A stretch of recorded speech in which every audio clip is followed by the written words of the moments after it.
Lesson 10. Understanding the memory text.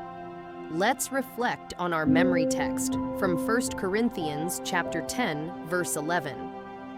Now these things happened to them as an example, but they were written down for our instruction, on whom the end of the ages has come.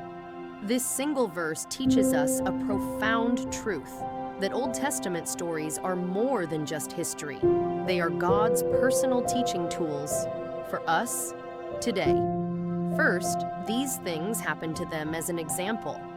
The stories of Israel's journey and Joshua's leadership are real events that also serve as spiritual patterns. Just as Joshua pointed to Jesus, these stories reveal God's character and his great plan of salvation. Second, they were written down for our instruction.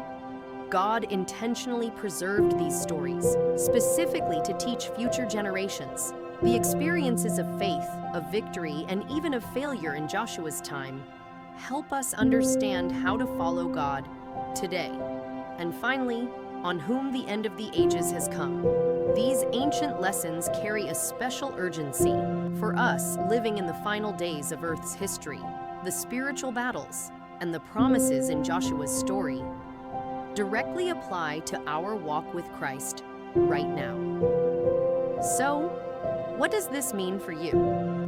First, learn from their examples. When you read an Old Testament story, ask yourself, what is God teaching me about Jesus through this?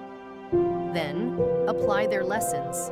How can Joshua's faith in God's promises help you face your own spiritual battles today? And finally, live with purpose. Since we are living in the end of the ages, how should these lessons change your daily priorities and your witness? 1 Corinthians 10:11 shows us that Joshua's story was written for our benefit, to point us to Jesus and to prepare us for his soon return.